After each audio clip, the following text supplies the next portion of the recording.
కాలం మారింది. ఎండాకాలం మొత్తం మబ్బుల్లో దాక్కున్న సూర్యుడు వానాకాలం వచ్చేసరికి తన ప్రతాపాన్ని చూపిస్తున్నాడు.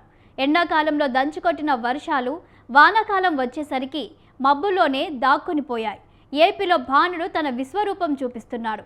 నైరుతి రాకతో వేసవి ముగిసిందనుకునే లోపే సెగలు కక్కుతున్నాడు. పగలే కాదు, రాత్రి ఉష్ణోగ్రతలు కూడా పెరగడంతో పాటు ఉక్కపోతతో ప్రజలు ఉక్కిరిబిక్కిరవుతున్నారు. కొన్ని జిల్లాల్లో తీవ్రమైన ఎండలు మండిపోతుండగా అక్కడక్కడ మోస్తారు వర్షాలు కురుస్తున్నాయి.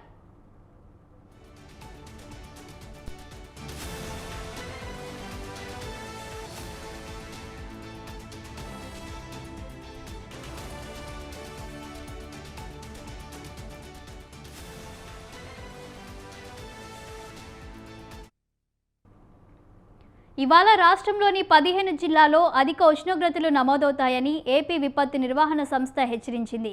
విజయనగరం, మన్యం, అల్లూరి, కాకినాడ, కోనసీమ, తూర్పు గోదావరి, పశ్చిమ గోదావరి, ఏలూరు, కృష్ణా, ఎన్టీఆర్, గుంటూరు, బాపట్ల, పల్నాడు, ప్రకాశం, నెల్లూరు జిల్లాల్లో ఉక్కపోతతో పాటు గరిష్టంగా 43 డిగ్రీల ఉష్ణోగ్రతలు నమోదయ్యే అవకాశం ఉందని తెలిపింది.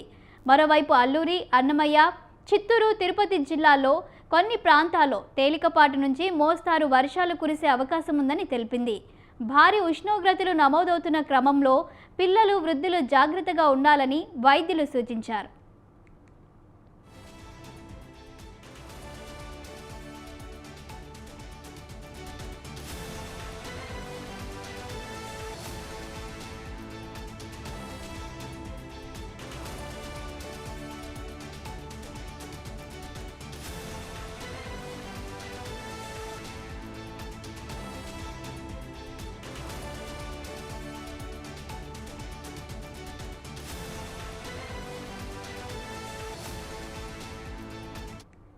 ఇక దీనిపై మరింత సమాచారం మా గుంటూరు ప్రతినిధి వీరస్వామి అందిస్తారు.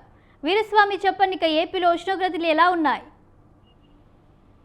శాలిని, రాష్ట్ర వ్యాప్తంగా రోహిణి కార్తె వచ్చిన తర్వాత ఎండలు మాత్రం రాష్ట్ర వ్యాప్తంగా మండిపోతున్నాయి.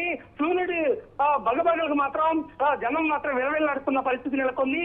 రాష్ట్ర వ్యాప్తంగా 15 జిల్లాల్లో ఉష్ణోగ్రతలు మాత్రం 43 డిగ్రీలు చేరుకుంటాయని చెప్పేసి ఇప్పటికే వాతావరణ శాఖ జారీ చేసింది. దీంతో పాటు చూసుకుంటే ప్రజలందరూ అప్రమత్తంగా ఉండాలని వాతావరణ శాఖ అధికారులు కూడా సూచన చేశారు. వృద్ధులు, పిల్లలు మాత్రం బయటికి వెళ్ళొద్దని, ఎక్కువగా ఎండలు చెప్పిన పరిస్థితి నెలకొంది. పల్నాడు జిల్లాలో, బాపట్ల జిల్లాలో ఎక్కువగా ఉష్ణోగ్రతలు నమోదవుతున్నాయి. దీంతో పాటు చూసుకున్నట్లయితే ప్రకాశం జిల్లాలో కూడా ఎక్కువగా నమోదవుతాయని ఇప్పటికే వాతావరణ శాఖ అధికారులు చెప్పిన పరిస్థితి నెలకొంది. రాష్ట్ర వ్యాప్తంగా చూసుకున్నట్లయితే పల్నాడు జిల్లాలో ఎక్కువగా 47 డిగ్రీలకి ఉష్ణోగ్రత ప్రతి సంవత్సరం మాత్రం చేరుకుంటుంది. కానీ రోహిణి కార్తె మాత్రం ముగిలో ఉన్న సమీపంతో ఇప్పటికే 43 డిగ్రీలు చేరుకోవడానికి పరిస్థితి నెలకొంది.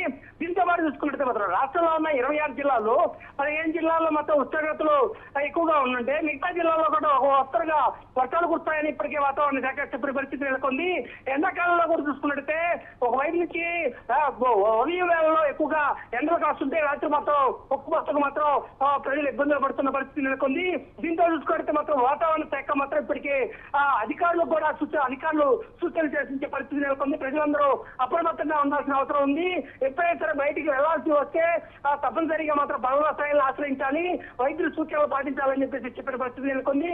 ఈ రోజు మాత్రం ఎక్కువగా ఎండ ఉష్ణోగ్రతలు ఎక్కువగా ఉంటాయి కాబట్టి వాటన్నిటికి అనుగుణంగా మాత్రం ఎవరైనా సరే బయటికి రావద్దు, అత్యవసర సమయంలో తప్ప బయటికి రావాలి అని చెప్పేసి వాతావరణ శాఖ చెప్పిన పరిస్థితి నెలకొంది. మిగతా చోట్ల ఏదైతే ఉందో జిల్లాలో 9 జిల్లాల్లో మోస్తరుగా వర్షాలు కురుస్తాయి అని చెప్పేసి ఒక నివేదిక కూడా చెప్పిన పరిస్థితి నెలకొంది. Thank you Veeraswamy.